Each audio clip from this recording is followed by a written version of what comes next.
All right.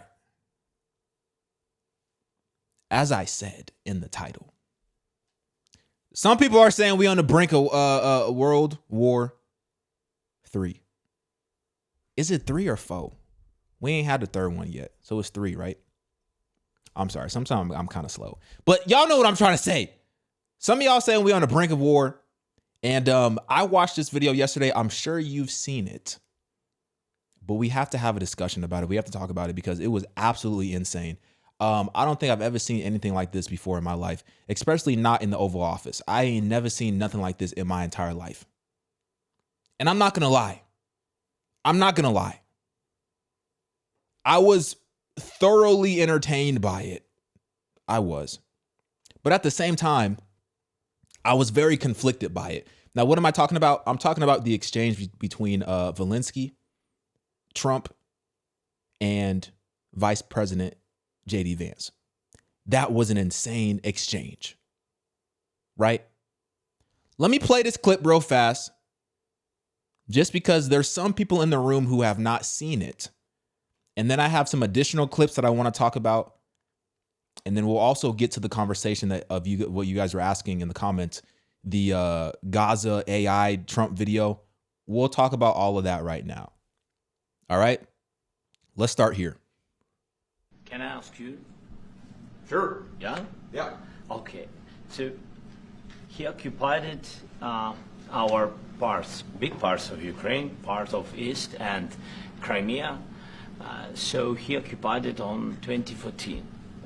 So during a lot of years, so I'm not speaking about just Biden, but those time was Obama, then President Obama, then President Trump, then President Biden, now the President Trump, and God bless, now President Trump will stop him.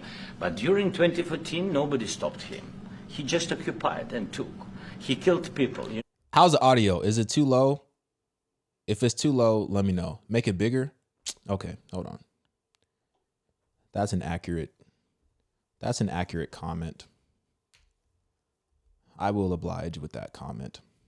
1 second. I will make it bigger. You're right. That was accurate.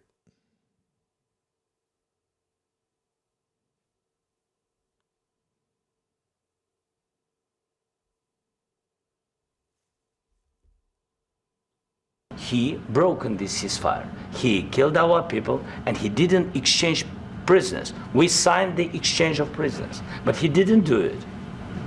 What kind of diplomacy, JD, you are speaking about? What do you mean?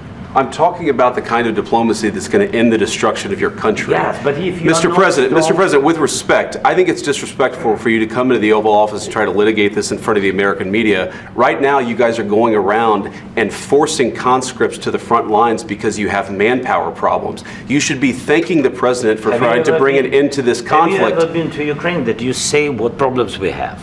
I have been to. Count one. I've actually watched and seen the stories, and I know what happens is you bring them on a propaganda tour, Mr. President. Do you disagree that you've had problems bringing people into your military? And do you think that it's respectful to come to the Oval Office of the United States of America and attack the administration that is trying to prevent the destruction of your country? A lot of questions. Let's start from the beginning. Sure. First of all, during the war, everybody has problems, even you, but you have nice ocean and don't feel now, but you will feel it in the future. God bless. You don't know that. God bless. God bless. I think, and I don't know, because I didn't watch the full exchange. And also I was watching Marco Rubio. After this whole thing happened, Marco Rubio went on Fox News. No. Marco Rubio went on CNN, and he was talking about the exchange, and he also said that there was a lot of stuff that we didn't see. So I don't know the full extent of the whole context of what happened leading up to this moment. But I think that was one triggering moment when Zelensky said that, basically saying that at some point in the future, we will feel pain. We will feel pain at some point in the future, the United States. I think that was a very triggering turning point in this conversation. And, you know, this is just me thinking out loud, right? You look at America, you look at the prosperity that we've experienced for so many years. You look at the fact that we've been like the superpower of the world for so many years. I don't think it's unreasonable to think that if we are not good stewards of this blessing, because as I said before, it's a blessing that we are in America. Whether you agree with that or not, I'm not saying it's perfect. There's issues, there's problems, there's conflict. I'm not saying it's perfect, but it is a blessing when you compare it to other places around the world. It is a blessing. But if we're not proper stewards of it, of that blessing, by all means, it's going to come crashing down. And also, from a biblical standpoint, we kind of already know what to expect. Like, we already know what the Bible says. We already know that there's going to be conflict. There's going to be disagreement. There's going to be wars. There's going to be great pain to experience, not just in America, but the whole earth. We understand that. But nonetheless, I think that was a very interesting moment that he said that, because that's when Trump just went completely off. And you know what? I've been going back and forth on this whole thing. I've been going back and forth on it, like, because he's asking, they want Zelensky to be thankful and to be grateful for the fact that the United States is extending an arm and trying to help them end this war. And I don't know the full details of this deal that they're talking about. You know what I'm saying? I don't know exactly the specifics of this deal, but from the standpoint of Marco Rubio, the Secretary of State, he was saying that this would be a very beneficial deal. Even Trump was saying it too. He was saying that this would be a very beneficial deal for Ukraine, but also you got to think it's probably going to benefit the United States in some way, shape, or form. Like, it has to, right? We've given, how much money have we given to Ukraine? Billions and billions and billions of dollars. I don't know how much, what's the exact figure that we've given to Ukraine? And also, can somebody give me some clarity? When we give billions and billions of dollars to Ukraine during the Biden administration, does that mean that we're giving them, that doesn't mean we're giving them like cash, or does it? Or are they talking about we're giving billions of dollars in military resources? Or is it a combination of both? At any rate, America has provided a lot of resources to Ukraine. So I understand the sentiment from Trump and from Vance wanting Ukraine to be thankful. But at the same time, it does kind of feel like, bro, why are y'all so pressed for this thank you? You know what I mean? Like, if it's a good deal, then okay, let's figure out how to get the deal signed. Like, I don't know. It just kind of made me feel weird that they're like so pressed to make him say thank you. Like, and somebody said it in the comments. It's like, you know, it kind of feels like they were like bullying him. And I see why people say that. I see why people are saying that they're bullying him, because it does kind of feel like that. But I don't know. This is a very weird interaction all the way around. I respect the fact that Trump and JD, they stood on business, because I don't think Biden would have stood on business like that. I think Biden would have just gave them another $1 billion. He might have even upped it to $1 trillion. You know what I'm saying? Like, Biden would have folded real quick. But at the same time, it's like, yo, if you're going to do something good for them, like ending this war, then just do that thing that you perceive to be good. Like, just do the thing. I don't know why we're so pressed for this thank you. That's just my opinion. Let's continue. We will not have a war. Don't tell us what we're going to feel. We're trying to solve a problem. Don't tell us what we're going to feel. I'm not telling you. Because you're in no position to dictate that. That's Remember exactly what this. you're doing. You're in no position to dictate what we're going to feel. We're going to feel very good. You will feel influence. We're going to feel very good and very strong. You will feel influence. You're right now not in a very good position. You've allowed yourself to be in a very bad position, and he happens to be right about it. From the very beginning of the war. You're not in a good position. You don't have the cards right now. With us, you start having cards. But right now, you don't. You're playing cards. You're playing cards. You're gambling with the lives of millions of people. You're gambling with World War III. You're gambling with World War III. And what you're doing is very disrespectful to the country, this country, that's back to you, far more than a lot of people said they should have. Have you said thank you once? This entire meeting? No, in this entire meeting, have you said thank you? You went to Pennsylvania and campaigned for the opposition in October. Offer some words of appreciation for the United States of America and the president who's trying to save your country. Please, you think that if you will speak very loudly about the war, you can... He's not speaking loudly. He's not speaking loudly. Your country's in big trouble. Can I Wait a answer? minute. No, you've done a lot of talking. Your country is in big trouble. I know. You're not winning. You're not winning this. You have a damn good chance of coming out okay because of us. Mr. President, we are staying in our country, staying strong from the very beginning of the war. We've been alone, and we are thankful. I said thanks you haven't in been this alone. cabinet, you and haven't not been only alone. in this cabinet. We gave you, through this stupid president, $350 billion. We gave you military equipment, and your men are brave, but... That's pretty crazy that he said that, though. For him to say that we've been alone this entire war, that is pretty crazy. You know, when the United States has given them multiple hundreds of billions of dollars. That is pretty wild. They had to use our military. Yes. What about if you didn't have our military equipment, if you didn't have our military equipment, this war would have been over in 2 weeks. In 3 days. I heard it from Putin. In 3 days. This is something maybe new. Less. In 2 weeks. Of course he has. It's going to be a very hard thing to do business like this. Again, I tell you. Just say thank you. I said a lot of times to American people. Accept that there are disagreements, and let's go litigate those disagreements rather than trying to fight it out in the American media when you're wrong. We know that you're wrong. But you see, I think it's good for the American people to see what's going on. I understand, sir. Yeah, that's probably a fact.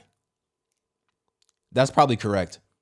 But, you know, I'm not going to pretend to act like I know everything about this whole dynamic.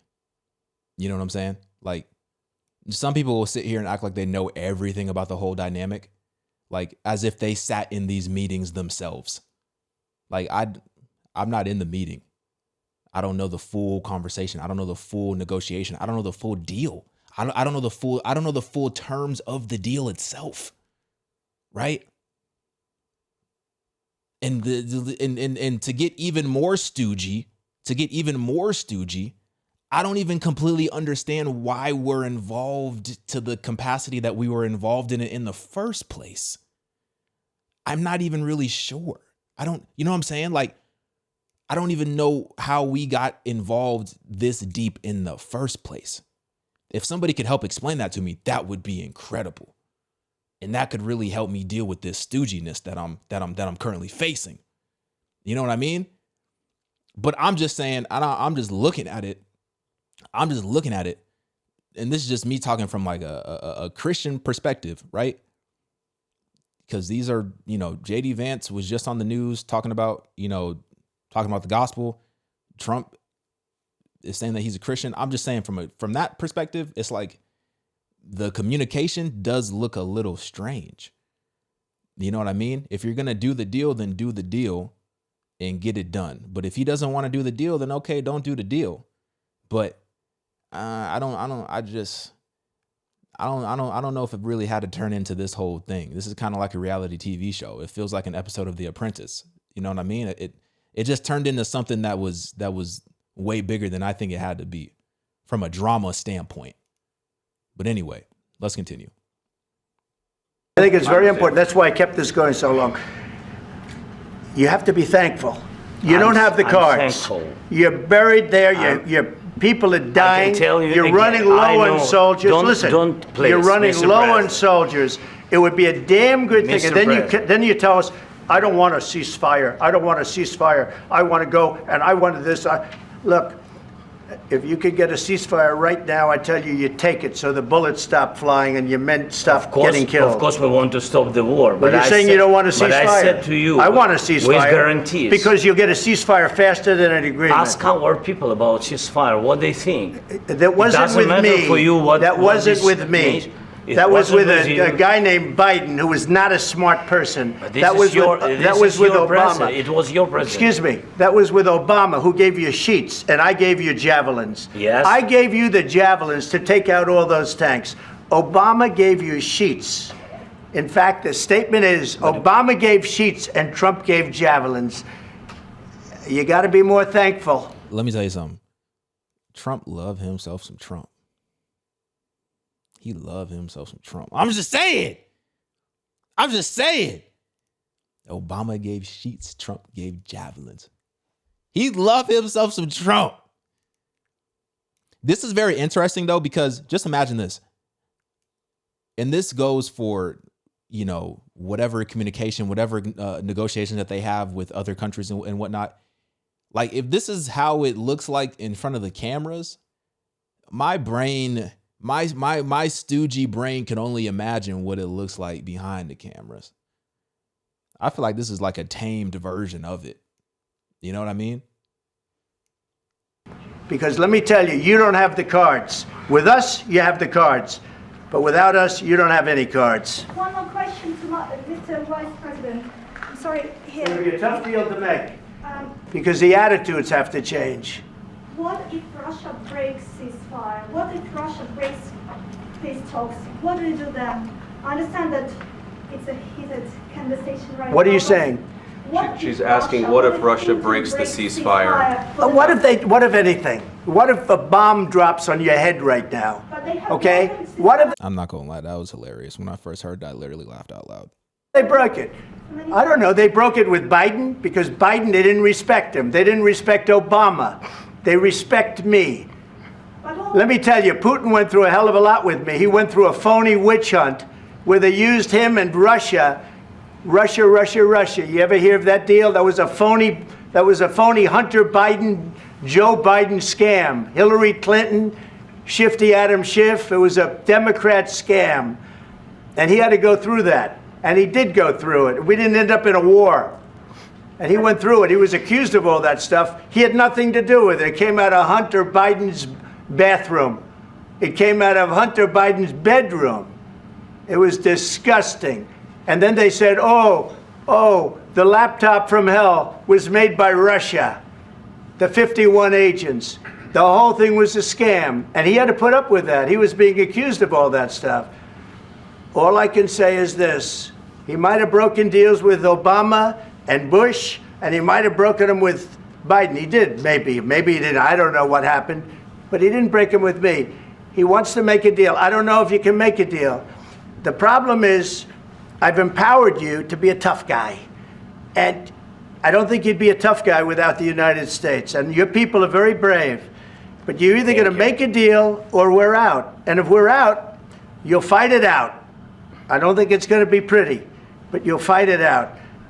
But you don't have the cards. But once we sign that deal, you're in a much better position.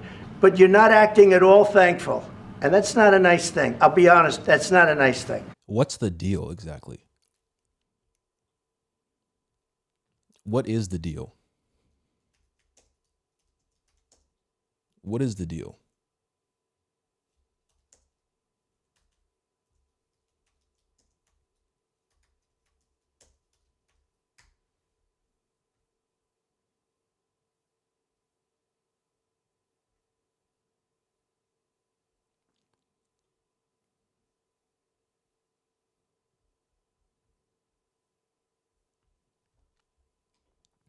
Is this what they're talking about?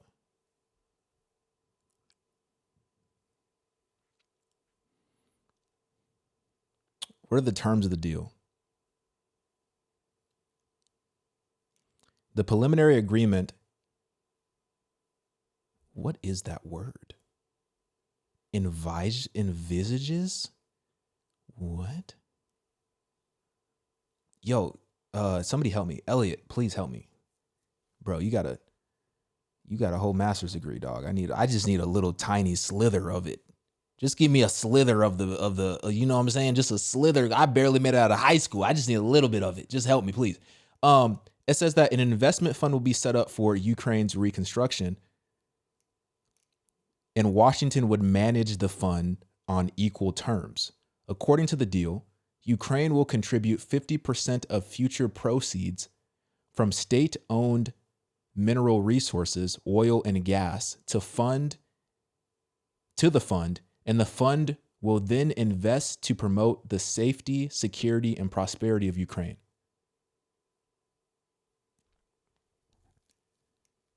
According to the deal, Ukraine will contribute 50% of future proceeds from state-owned mineral resources, oil and gas to fund, and the fund will then invest to promote the safety, security, and prosperity of Ukraine. Meanwhile, the agreement says the U.S. government will, subject to U.S. law, maintain a long-term financial commitment to the development of a stable and economically prosperous Ukraine. Zelensky acknowledged the fund, but told BBC on Wednesday it was too early to talk about money. The agreement states that the U.S. will own the maximum amount of the fund allowed under the U.S. law. Disagreement over the terms of a mineral deal formed part of what appears to be a deepening rift between Trump and Zelensky. The Ukrainian president rejected an initial request from the U.S. for 500 billion, 395 billion euro in mineral wealth, but media reports say that this demand has now been dropped. The U.S. administration started with a deal that challenged Ukraine's sovereignty, then pushed an exploitative one that would bankrupt the country. This is what the former minister and head of Kyiv School of Economics told BBC. Now they've shifted to a reasonable deal with co-ownership and no direct claims on past aid that could actually benefit Ukraine.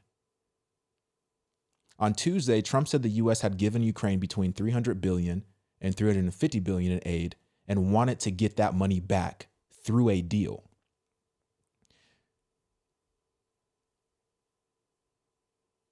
Zelensky has been pushing for a deal to include a firm security guarantee from the U.S., but on Wednesday, he said no guarantee had been made.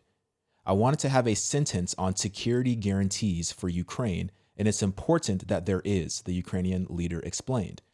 Asked by BBC if he would be prepared to walk away from the agreement if Trump did not offer the guarantees he wanted, Zelensky said, I want to find a NATO path or something similar. If we don't get security guarantees, we won't have a ceasefire. Nothing will work. Nothing.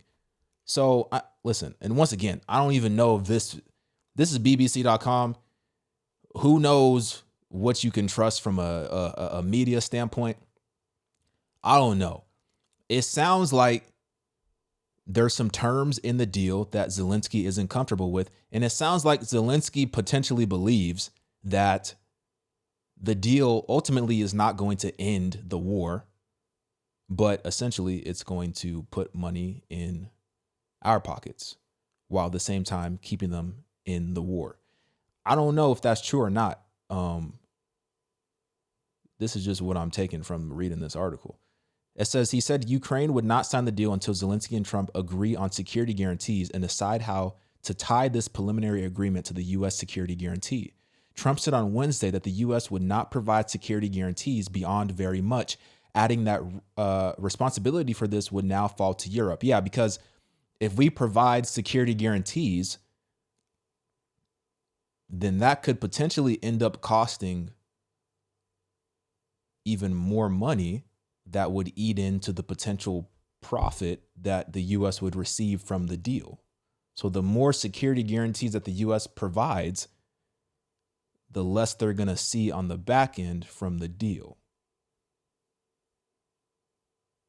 I don't know how this is going to get done. That's very interesting. That's very interesting.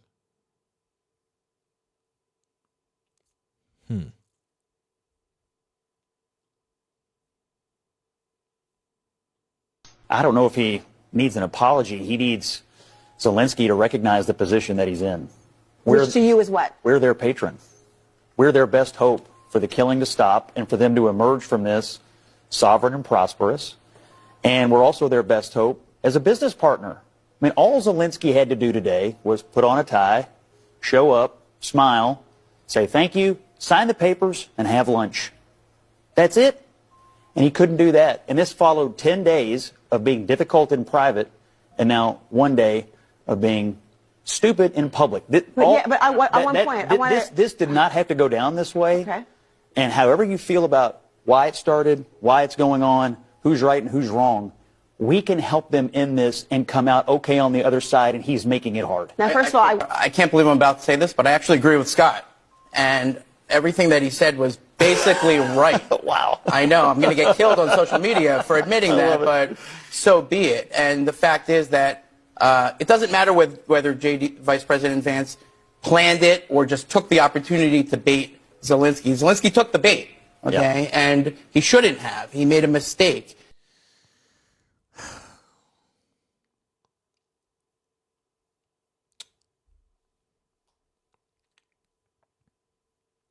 I'm just thinking of some stuff because, like, I don't know. There's a percentage of the people who are watching.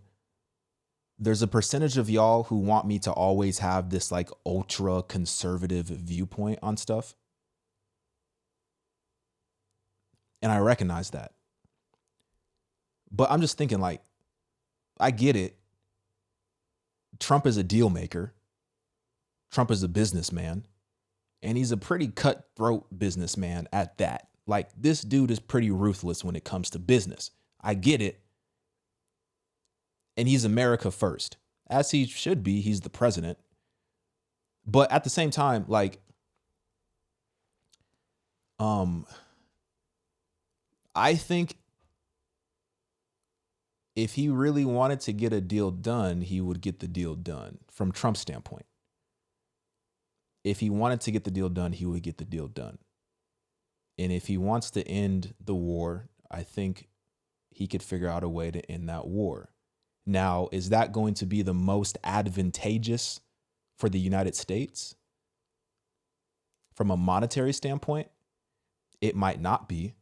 And I think that's why there's a struggle as to this whole being thankful and all this type of stuff. Because I think the United States is just expecting Ukraine to just sign whatever they put in front of them. But Zelensky's kind of, wanting some more guarantees. I don't know. I'm not the best person to ask these questions, but I'm just thinking, if we want to put people first, if we want to help people and put people first and be that type of nation, right?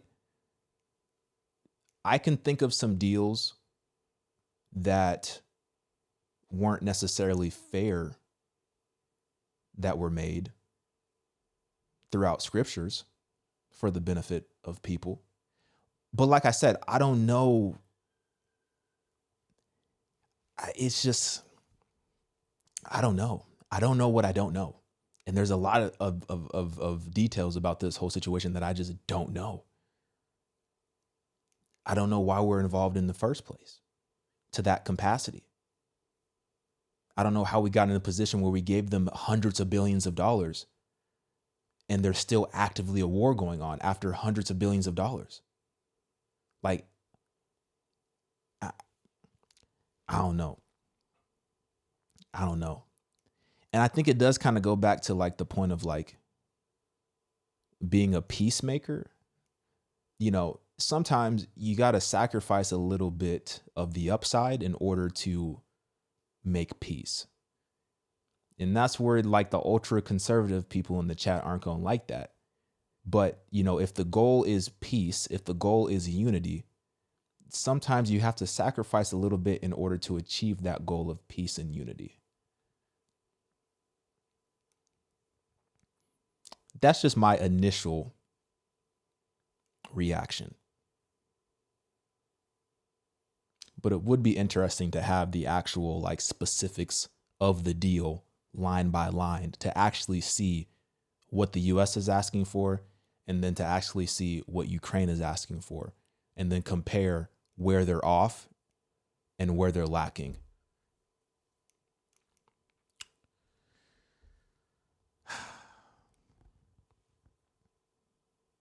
When I say sacrifice, I mean like, you know, there's money involved, there's resources involved. You know what I'm saying? Like, we're trying to recoup. We're trying to get back what we gave to them. We gave them how much? Hundreds of billions of dollars. Okay, Trump is trying to put this deal in place to recoup that money through those resources. That's what I get from reading the initial article about the deal. He's trying to recoup in some capacity,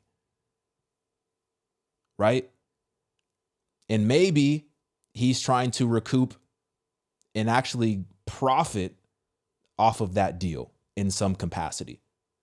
This is just my general speculation. So when I say sacrifice, I mean like maybe you have to sacrifice from a monetary standpoint in order to make a deal that provides peace in that region. But once again, I'm not this political pundit. I'm not this well-researched, you know, I'm not this master's degree. I'm not this, you know, suit and tie type of individual. I'm just a dude who, you know, reads the Bible, who loves Jesus, who's trying to make sense of the craziness that's going on in the world.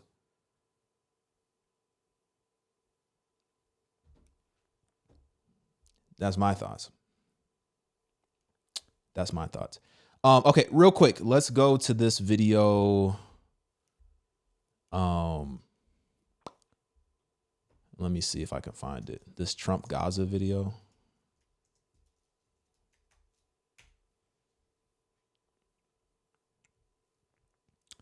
Let's see.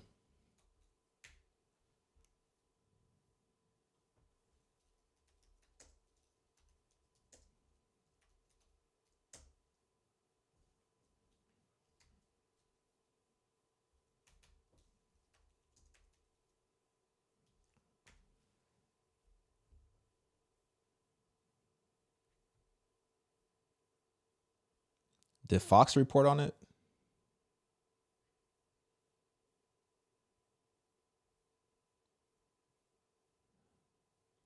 Donald Trump has reposted.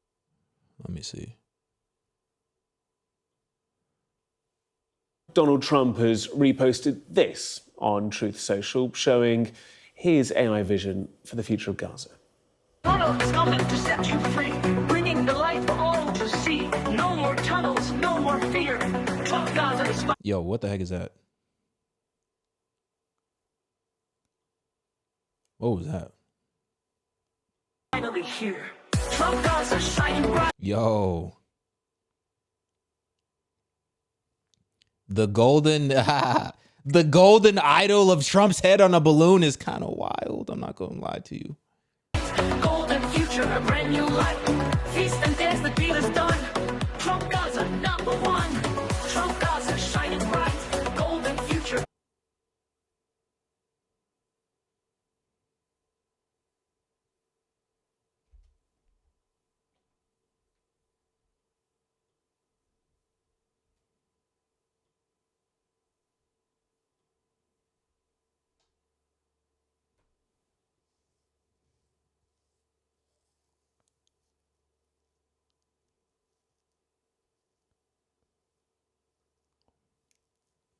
I legitimately did not even see that. I saw this video initially. I kind of watched it with like 25% of my attention. I didn't really, because I just thought it was just like a troll, because he be trolling all the time. But I'm like, yo, that's pretty blasphemous. Golden future, a brand new life. Feast and dance, the deal is done. Trump Gaza, number one.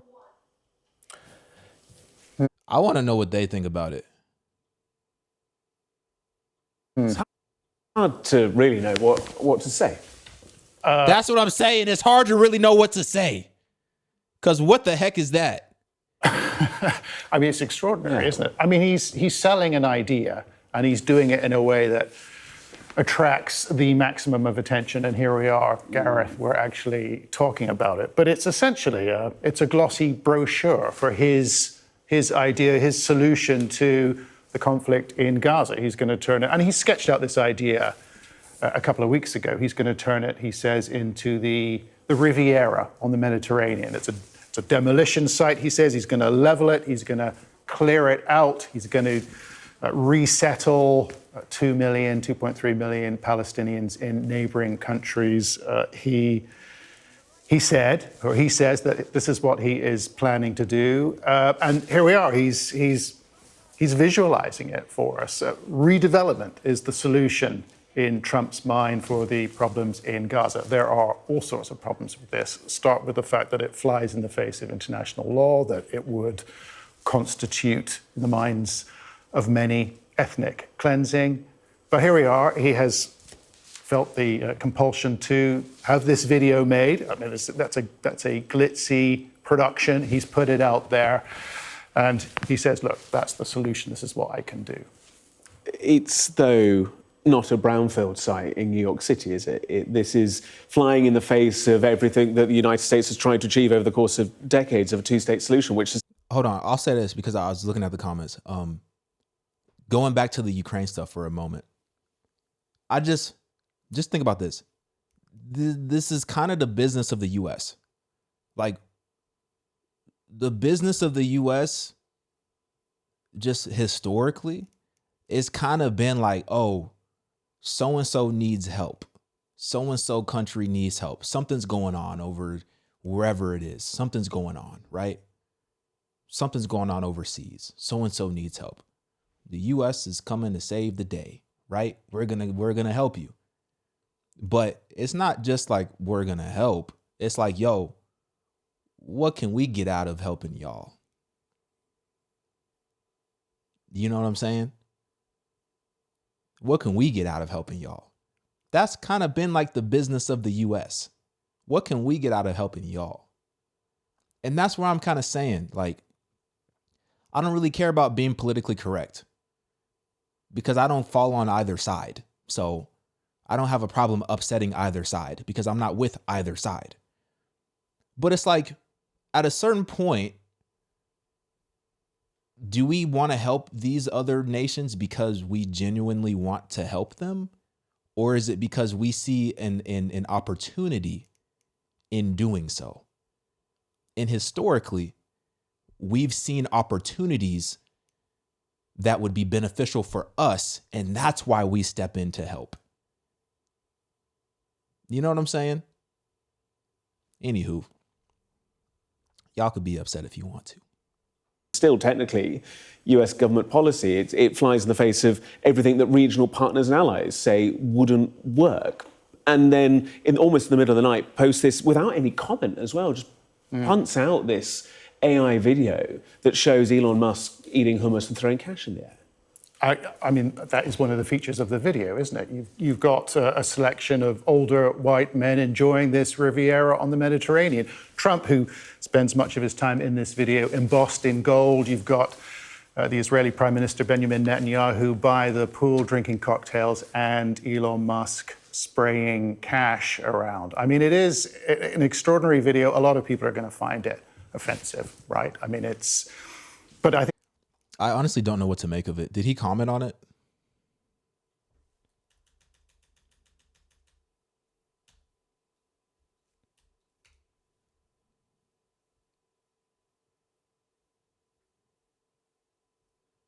Did he say anything about it?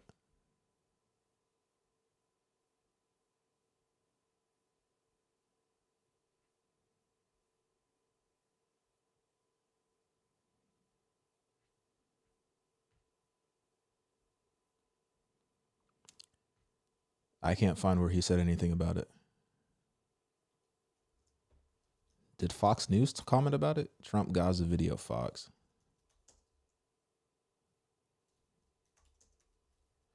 I already know the left made a bunch of videos about it.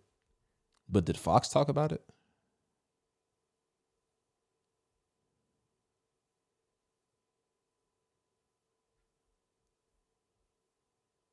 I don't know. It's kind of weird. I don't know why I can't find anything from Fox News. There's this. Welcome back. I'm Austin West. Oh, I'm never watching that video. Fix your audio, please. What does CNN say about it? I already know what they're going to say. That's why I want to know what Fox is going to say about it, because I can assume what CNN is going to say about it. So late last night, President Trump posted what appeared to be an AI-generated video on his Truth Social account. It's basically a promotion for his plan for Gaza, which is to essentially turn the enclave into a lavish Gulf resort. Here's part of that video.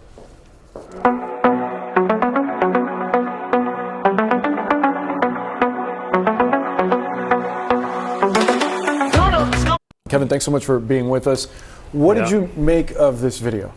I mean, how many times do we have to see something like this where it would be comical if it wasn't so serious and so exhausting? These images just, they shock you, and then you laugh, and then you go, what are we doing and where are we living? And in a time where, as your previous segment just showed, the hostages are being released, we're supposed to be getting to a new ceasefire phase, we're supposed to be getting toward some kind of future for this region. The Saudi defense minister was just at the Pentagon this week as well. So there are these enormous... I don't really, their perspective is not that interesting to me because I already know what they're going to say.